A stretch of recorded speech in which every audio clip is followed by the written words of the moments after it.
I stood before the presentation wall, my designs glowing across 3 massive screens. 6 months of work.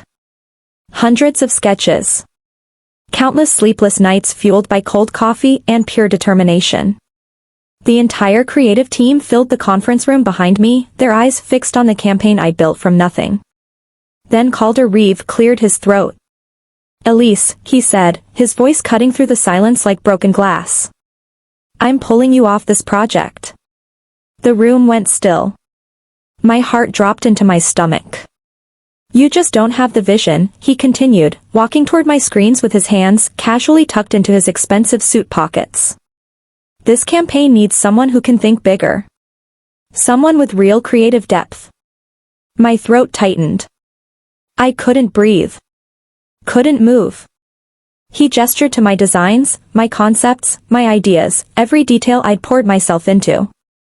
"We'll be moving forward with these, of course. But under my direction now." Someone coughed awkwardly. Another person shifted in their seat. Nobody met my eyes.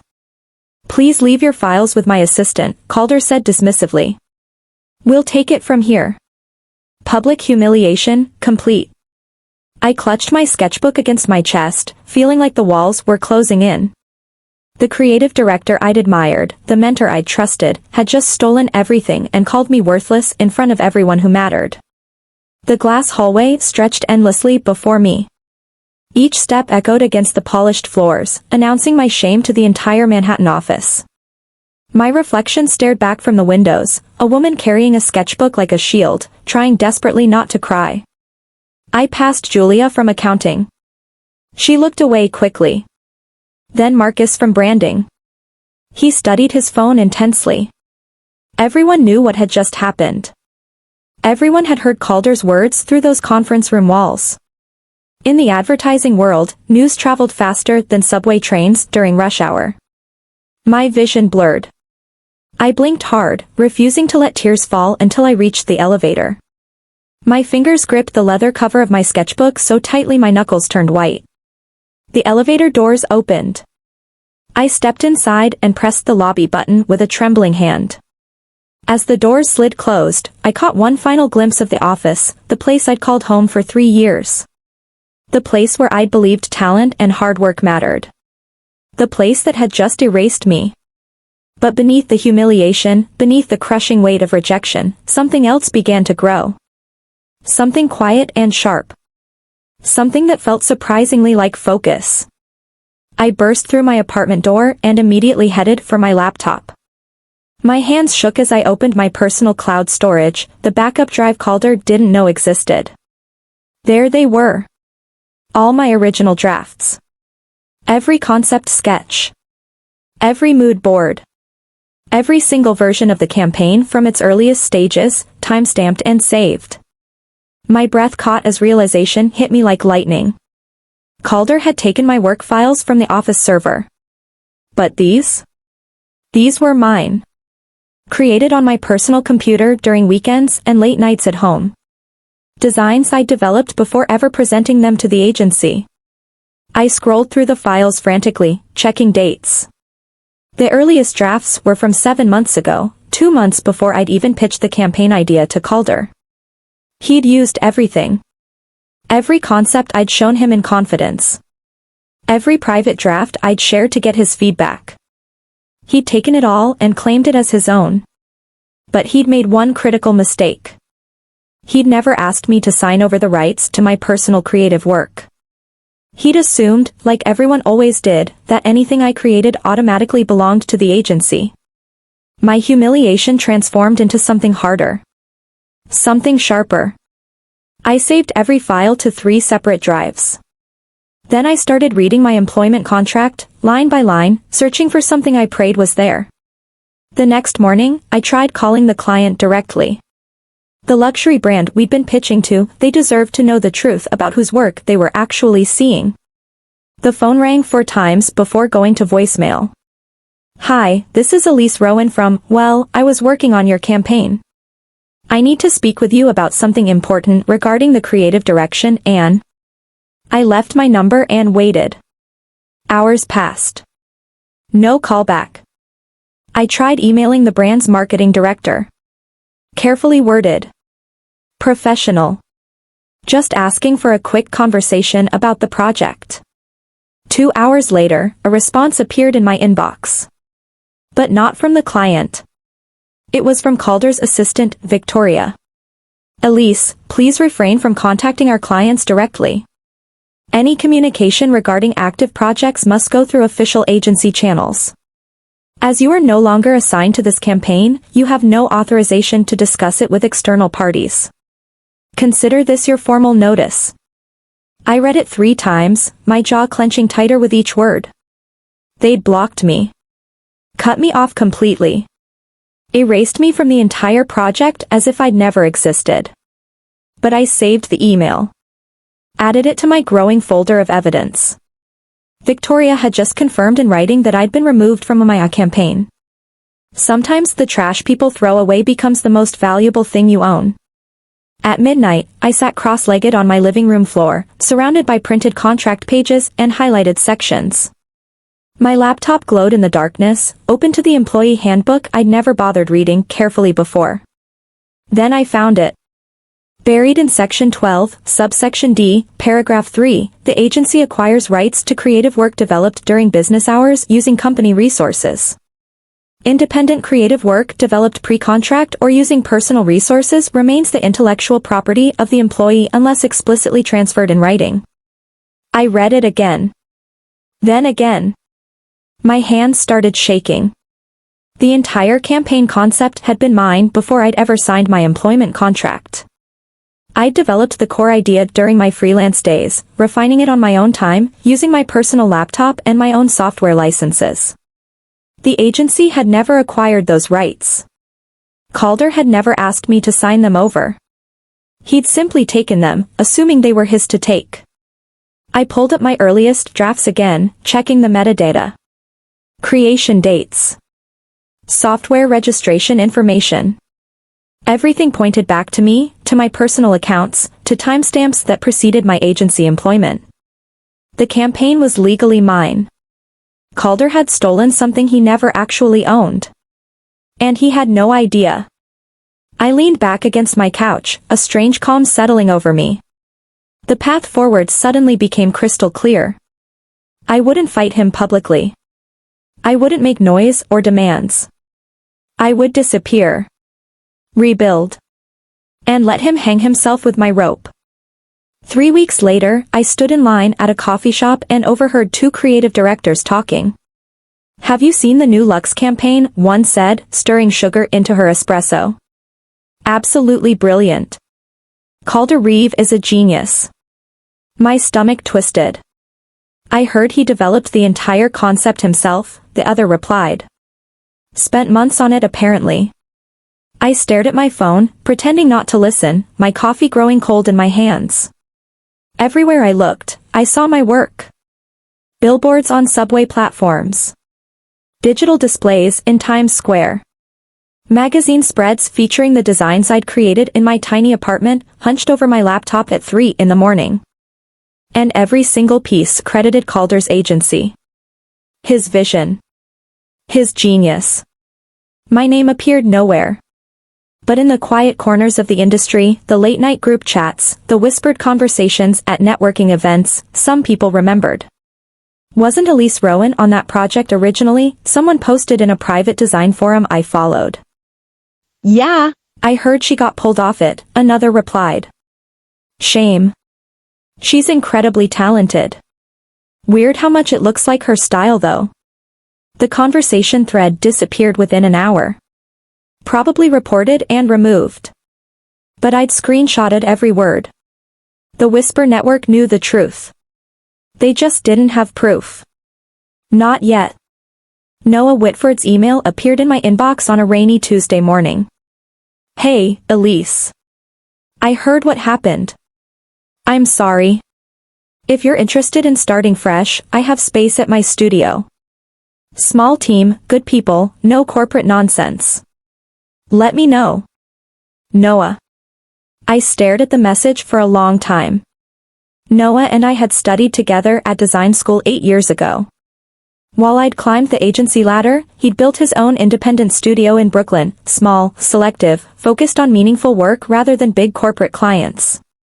We'd stayed in loose touch over the years, occasionally commenting on each other's portfolio pieces, meeting for coffee when schedules aligned. He'd always been kind. Honest. The type of creative who actually cared about the work more than the prestige. I typed back, "Can we meet this week?" 3 days later, I sat in his sun-filled studio in Williamsburg, surrounded by clean white walls covered in sketches and fabric samples. His small team worked quietly at their desks, focused and calm. Noah poured me tea from a ceramic pot. "I don't have much," he admitted. "But what I do have is real. And I think you could build something important here. Something yours." I looked around at the space, at the genuine creativity humming through the room. "When can I start?" I worked like someone possessed. Every morning at Noah's studio, I rebuilt my stolen concept from the ground up, not copying what Calder had taken, but transforming it into something deeper, richer, more authentic. I called it Project Lumen.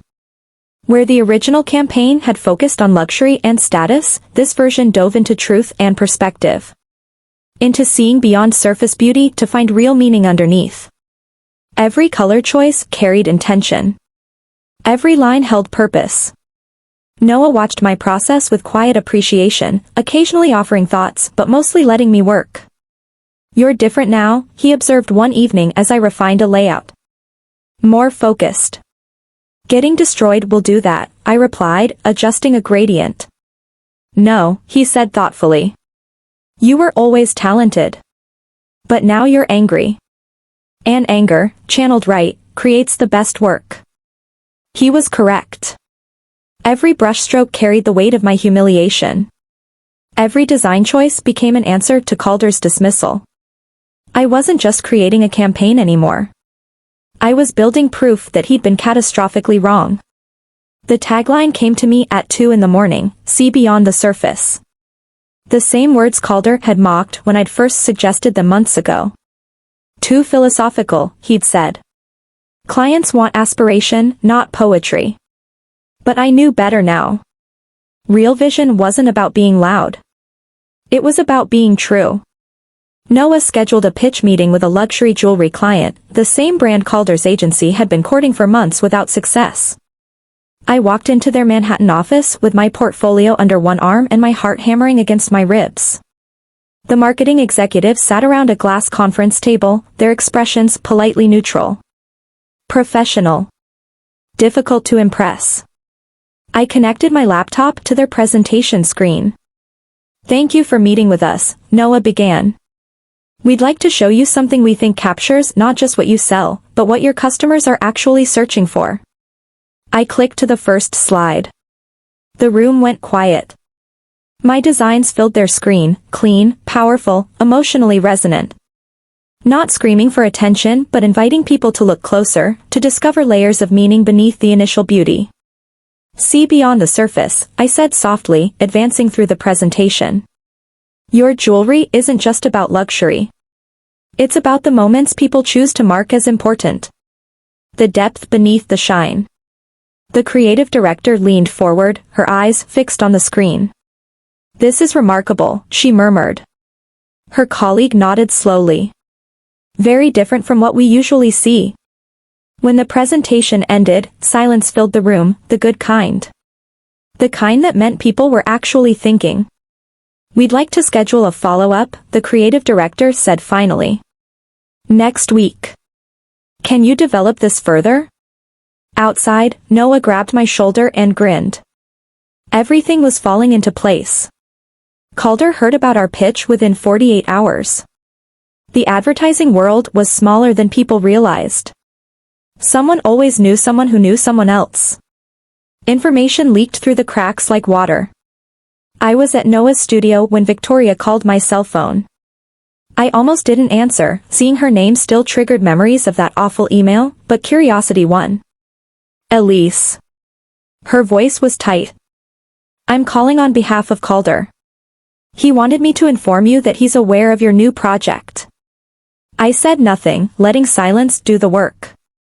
There's concern about the similarities between your pitch and our existing campaign, she continued stiffly. The one you previously worked on.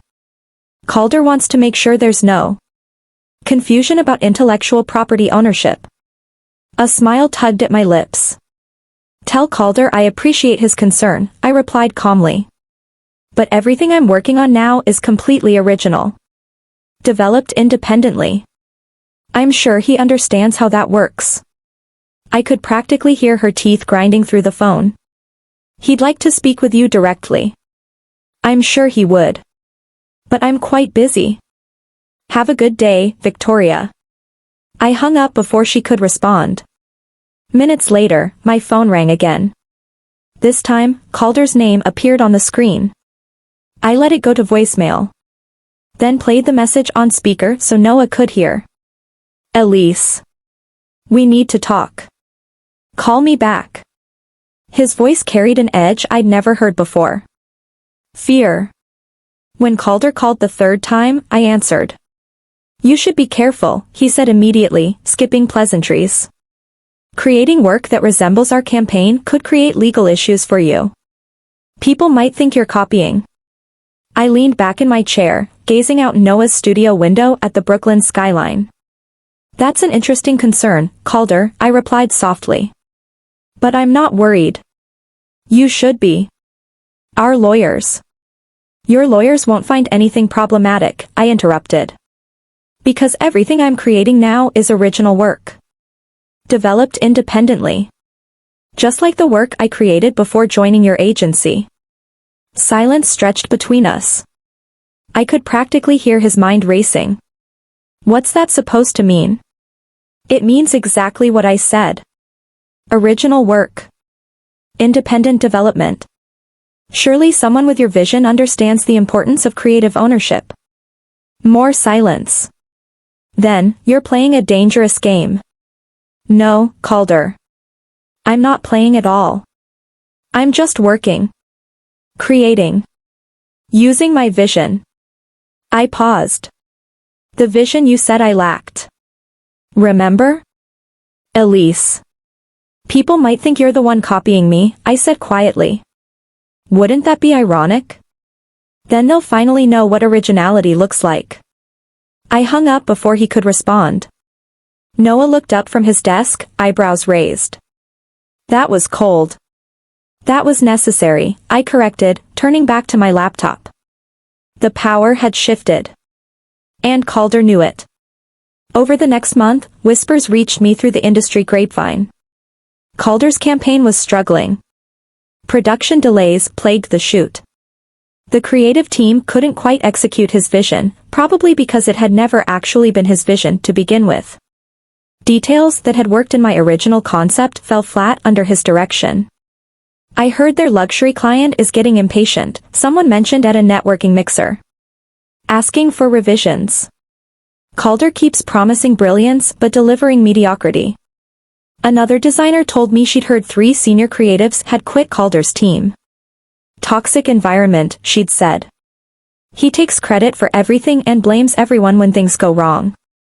The campaign that was supposed to cement his reputation as a visionary was slowly revealing him as a fraud. I didn't need to fight him or expose him publicly. I didn't need to wage war or make accusations. He was unraveling himself. Taking apart his own empire, piece by piece, with his arrogance and inability to create without stealing. Meanwhile, Noah's studio thrived. Our client meetings multiplied. Project Lumen evolved into something even more powerful than I'd originally imagined. And every night, I went home and added to my evidence folder. Timestamps. Drafts. Emails. Contracts. Building my wall of proof, brick by brick. Waiting for the perfect moment to use it. 3 months after Calder fired me, I returned to the same Manhattan skyscraper that housed his agency. But this time, I wasn't an employee. I was a creative director presenting to a potential client alongside Calder's team in a joint pitch requested by the brand. The lobby gleamed with polished marble and floor-to-ceiling windows. My reflection stared back at me from the mirrored walls, a woman in a navy blazer, carrying a leather portfolio, walking with steady confidence. I looked different than the person who'd fled this building in shame. Stronger. Clearer. The elevator ride up felt surreal. I'd taken this same elevator hundreds of times before, always as someone small, someone trying to prove herself worthy. Now I was here to show them exactly how wrong they'd been. Noah met me on the 14th floor, giving me an encouraging nod. Our small team assembled in the lobby outside the conference room. Through the glass walls, I could see Calder inside, setting up his presentation with Victoria's help. He glanced up, saw me standing there, and froze. Our eyes met across the distance. He looked older. Tired. The confident smirk I remembered had been replaced by something harder, more desperate. I smiled politely and checked my watch. Just a few more minutes. Then everyone would see who really lacked vision. Calder presented first. His slides filled the screen, overproduced, flashy, trying too hard to impress. Every image screamed for attention. Every headline promised luxury and status. But there was no soul underneath. No depth. Just surface shine without substance. The client executives watched politely, their expressions neutral. I recognized that look. It was the same one people wore when they were trying to find something nice to say. When Calder finished, he smiled broadly. We believe this campaign captures everything your brand represents. Bold. Aspirational. Unforgettable. Polite applause. A few nods. The creative director thanked him professionally. Then it was our turn. Noah stood, introducing our studio briefly before gesturing to me. Elise will walk you through our vision. I connected my laptop. Took a breath. The first image appeared, clean, elegant, emotionally honest.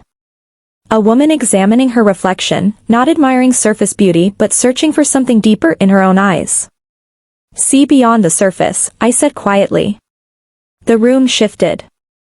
I felt it immediately, the way people leaned forward, drawn in despite themselves. I advanced through the presentation, each image building on the last. Showing not what people wanted to appear to be, but who they actually were underneath. The truth beneath the aspiration. When my tagline appeared in elegant script, I heard someone gasp softly. That sound, that single intake of breath, told me everything. We'd won before I'd even finished speaking. The client creative director set down her pen and looked directly at me. This is extraordinary, she said slowly. It's exactly what we've been trying to articulate but couldn't quite capture. Her colleague nodded. It feels authentic in a way luxury campaigns rarely achieve. Calder's jaw tightened visibly. He forced a smile that didn't reach his eyes. I'm glad you appreciate it, he said quickly. Of course, our campaign offers a more traditional approach that's proven to drive sales. We'd like to reconsider our options, the creative director interrupted, still looking at our presentation materials. This deserves serious discussion. Silence filled the room. The kind of silence that changed everything. Calder's forced smile cracked slightly. His hands gripped the table edge, knuckles white. I'm sure we can schedule follow-up meetings with both teams, the brand director said diplomatically. We'll need time to evaluate thoroughly before making our final decision. But everyone in that room knew the truth. The decision had already been made. As we packed up, Calder stood by the windows, staring out at the city below. Victoria whispered something to him urgently. He shook his head, jaw clenched. I caught his reflection in the glass.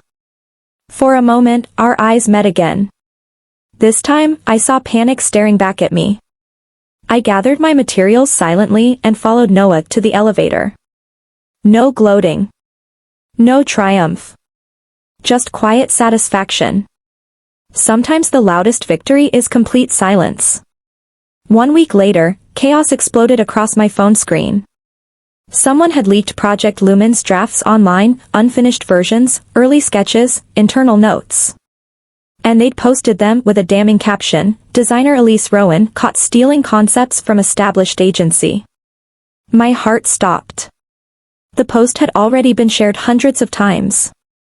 Comments piled up, harsh, judgmental, assuming guilt without question. This is why small studios can't compete ethically. Stealing from her former employer? Disgusting. Calder Reeve should sue. I scrolled frantically, my hands shaking. Someone had hacked Noah's server. Taken our private work files and twisted the narrative completely. My phone rang. Noah's voice was tight with controlled anger. Elise, are you seeing this? Yes. My voice came out strangled. This was Calder. Had to be. No one else would benefit from destroying your reputation right now. He was right. This was sabotage, calculated, deliberate, timed perfectly to undermine our pitch and paint me as a thief. For the first time since Calder had fired me, I felt genuinely shaken. The internet had decided I was guilty. And in the court of public opinion, guilt spread faster than truth ever could. I stared at my phone as notifications kept flooding in, each one another person assuming the worst about me. Everything I built was crumbling in real time. Noah arrived at my apartment within the hour, laptop in hand and fury in his eyes. We need to respond publicly, he said immediately. Post your original files. Show the timestamps. Defend yourself. I sat on my couch, staring at the wall, surprisingly calm despite the storm raging online. No, I said quietly. Elise. He wants noise, I interrupted. He wants me to scramble and defend and make it a public spectacle. That's the whole point of this. Noah paced across my living room. So what do you suggest? Just let people think you're a thief? No. I looked up at him. I suggest we let him think he's winning while we build something he can't tear down. I pulled out my laptop and opened my evidence folder, months of carefully collected proof. Original drafts with creation dates. Email trails showing my concepts predated Calder's campaign. Contract clauses protecting my intellectual property rights. We're not going to fight in comments sections, I said. We're going to build an airtight case. Document everything. Let him climb higher on his lies. And then we're going to show everyone exactly who the real thief is.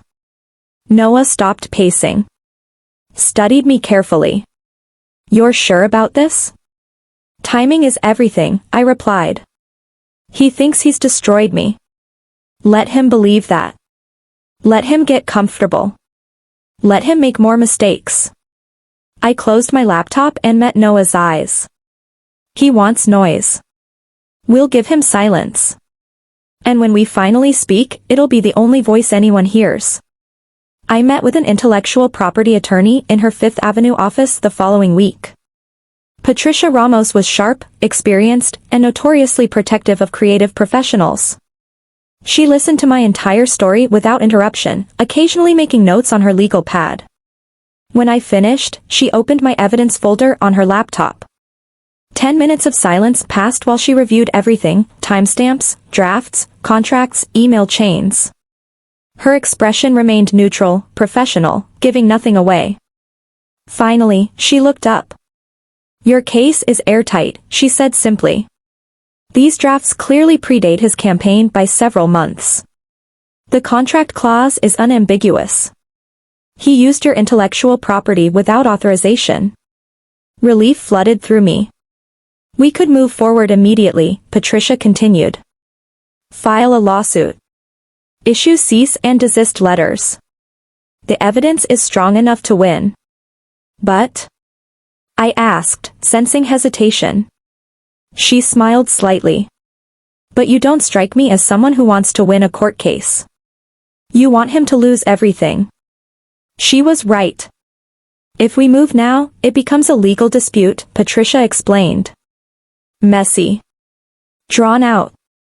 He might settle quietly, make it go away. You'd win money, maybe an apology. But you wouldn't get what you actually want. Which is complete vindication. Public acknowledgement. His reputation destroyed the same way he tried to destroy yours. I leaned back in my chair, considering. How long should I wait? Until he commits fully, Patricia said. Until there's no way for him to back out or spin the narrative. Let him launch his campaign publicly. Let him take credit at the highest level possible. She closed my evidence folder carefully. Then we show the world who really created it. 2 months later, the luxury brand announced a major media event, a gala launch to unveil their new campaign direction. And they decided to do something unprecedented, showcase both pitches side by side, allowing the industry and press to see both visions before announcing their final choice. The invitation arrived at Noah's studio on embossed cardstock. You are invited to witness the future of luxury storytelling. Calder would present his campaign. Then I would present Project Lumen.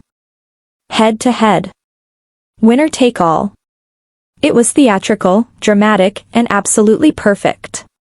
This is your moment, Noah said, studying the invitation. Everything we've built leads to this. I thought about Patricia's advice. About timing. About letting Calder climb as high as possible before watching him fall. This gala would be attended by every major player in advertising. Press coverage would be extensive. Calder would present his stolen work on the biggest possible stage, claiming it as his own in front of hundreds of witnesses. I called Patricia. It's time, I said simply. You're sure? He's going to take credit publicly, at the highest level, in front of the entire industry. After this, there's no walking it back. I could hear her smile through the phone. Then let's prepare something he'll never see coming. I spent the next 2 weeks meticulously planning. Not just my presentation, but the reveal that would come after. Every detail needed to be perfect. Every piece of evidence needed to be ready. This wasn't just a pitch anymore. It was justice. The gala took place in a converted warehouse in Chelsea, transformed into an elegant gallery space with soaring ceilings and dramatic lighting. Hundreds of people filled the room: agency executives, brand directors, journalists, influencers. I stood near the back, wearing a simple black dress, watching as Calder prepared for his presentation. He looked confident. Relaxed. He believed his sabotage had worked, that my reputation was damaged beyond repair. Tonight was his victory lap. The lights dimmed. His presentation began. My work filled the massive screens, the campaign I'd created in my tiny apartment, now displayed as his genius. The tagline I'd written appeared in elegant script. People murmured appreciatively. Cameras flashed. Journalists took notes. Calder spoke eloquently about vision and creativity, about pushing boundaries and seeing beyond the obvious. About how this campaign represented months of his personal development and creative exploration. Every word was a lie. And I had proof of every single one. His presentation reached its climax, a video showcasing the campaign in motion, emotional music swelling as images flowed across the screen. Then the screen froze. A glitch. Technical difficulty. Calder frowned, gesturing to his team. People shifted uncomfortably. Then text appeared on the frozen screen. Small at first, then growing larger. Metadata. Creation information. Original file details. And there, in clear letters, created by Elise Rowan. Original file date, 7 months prior to agency acquisition. Gasps rippled through the audience. Camera flashes exploded like lightning. Calder's face went white. He stared at the screen in horror. The metadata expanded, showing timestamp after timestamp, all bearing my name, all predating his supposed creation by months. I remained still, standing in the back, watching justice unfold in real time. Security moved toward the stage as confused murmurs filled the venue. Calder stood frozen, his mouth opening and closing without sound. Victoria rushed toward him, trying to salvage something, anything, but the damage was irreversible. The truth was displayed across 50 feet of screen for everyone to see. A journalist approached me, microphone extended. Ms. Rowan, was that intentional? I met her eyes calmly. Art leaves fingerprints, I said simply. The phrase rippled through the crowd. Cameras turned toward me. Suddenly I was surrounded by questions, by recognition, by people putting the pieces together. But I said nothing else. Just stood there, composed and silent, letting the evidence speak for itself. The event coordinator tried to restore order, but it was pointless. The gala had transformed into chaos. People pulled out phones, posting in real time about the unfolding scandal. Security escorted Calder off the stage. He looked at me once as they led him toward the exit, not with anger, but with the hollow expression of someone who just lost everything. I felt no joy. No triumph. Just a quiet sense of rightness settling into place. Noah appeared beside me, barely containing a grin. "Project Lumen is up next," he whispered. "They still want you to present." I nodded and made my way to the stage through the parting crowd. Time to show them what real vision looked like. The news spread like wildfire. By morning, every major advertising publication had run the story. Creative director caught stealing junior designer's work. Metadata reveals months of deception. Agency faces collapse after theft scandal. Calder's agency lost 3 major clients within the first week. By the second week, his entire senior creative team had resigned. Former employees came forward with their own stories of stolen credit, bullying, and toxic leadership. His reputation didn't just crumble, it evaporated. Meanwhile, my phone wouldn't stop ringing. Job offers. Partnership opportunities. Interview requests from publications wanting to hear my story. The luxury brand announced their decision: Project Lumen would become their new global campaign identity. They wanted Noah's studio to handle the entire rollout. "This is what authentic vision looks like," their creative director told the press. "We're proud to partner with real creators." I sat in Noah's studio, watching the news coverage on my laptop, feeling strangely detached from it all. "You did it," Noah said, placing a coffee mug beside my keyboard. "You won." "No," I corrected softly. "I just stopped letting him win." There was a difference. Victory wasn't about destroying Calder. It was about reclaiming what had always been mine: my work, my reputation, my voice. He destroyed himself the moment he chose theft over creation. I just made sure everyone could see it clearly. 6 months after the gala, I stood in the office space Noah and I had leased together in Tribeca. The sign being installed on the glass door read, "Rowan Creative." My own agency. Built on integrity and authenticity. A place where talented people could create without fear of being erased or stolen from. My first official client was the luxury brand that had witnessed Calder's downfall. Their campaign launched globally the following month, "See Beyond the Surface," appearing on billboards from New York to Tokyo. Every single piece bore my company's logo. My name. My vision, finally acknowledged. Standing in that new office, surrounded by empty desks waiting for the team I was building, I felt something I hadn't experienced in a long time. Peace. Not because I'd destroyed someone who hurt me. But because I'd proven, to myself most of all, that real talent couldn't be stolen or erased. It could only be temporarily obscured. And truth, given time, always found its way to light. My phone buzzed. A message from Patricia Ramos: "Congratulations on the official launch. You've built something remarkable." I smiled and pocketed my phone. The revenge I'd wanted wasn't what I'd actually needed. What I needed was this: proof that my work mattered, that my vision had value, that I could rise from humiliation and build something genuine.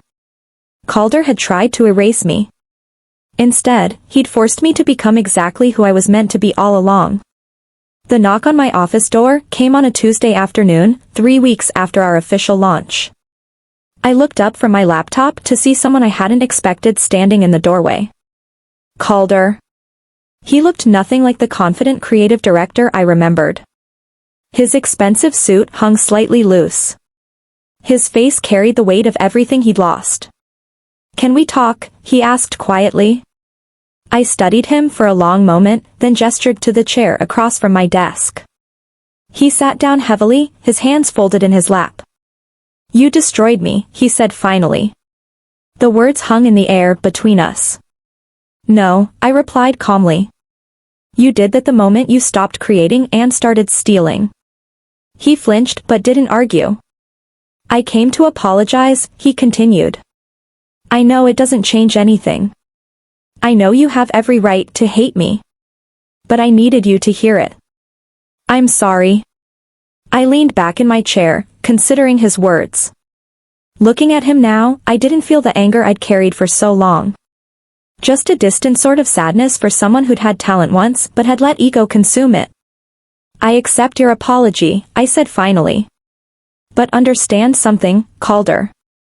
I didn't destroy you to get revenge. I simply refused to let you erase me. He nodded slowly, his eyes glistening. The worst part is, I actually admired your work, he admitted. That's why I took it. I saw brilliance I couldn't create myself anymore, and instead of learning from it, I just stole it. You could have been a great mentor, I said. You could have helped me grow and shared the credit. We could have built something amazing together. I know. His voice cracked slightly. I was just so afraid of becoming irrelevant.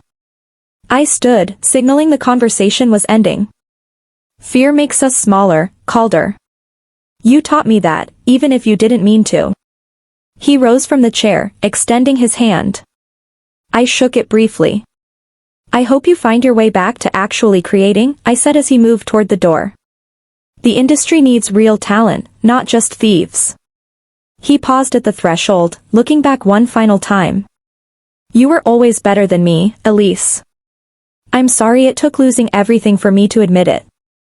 Then he walked away, and I watched him disappear down the hallway. Peace, not vengeance. That was the real victory. 8 months after Calder fired me, I stood in my corner office at Rowan Creative, watching the sunset paint Manhattan's skyline in shades of gold and amber. My team worked at their desks below, 6 talented creatives I'd personally recruited, people who reminded me of myself before everything happened. Young, hungry, brilliant, and deserving of a place where their work would be protected and celebrated. On my desk sat a framed print of the See Beyond the Surface campaign. The luxury brand's global launch had exceeded everyone's expectations. Awards nominations were already rolling in. My company logo gleamed in the corner, elegant, understated, entirely mine. I picked up my coffee mug, still warm, and took a slow sip. The liquid was perfectly balanced, just like everything in my life had finally become. Through the window, I could see one of our billboards several blocks away, glowing against the darkening sky. My vision, my work, my name, visible to everyone who passed by. Calder had said I lacked vision. He'd used those exact words to justify stealing everything I'd created and erasing me from my own work. But standing here now, in the company I built from the ashes of that humiliation, I understood something he never would.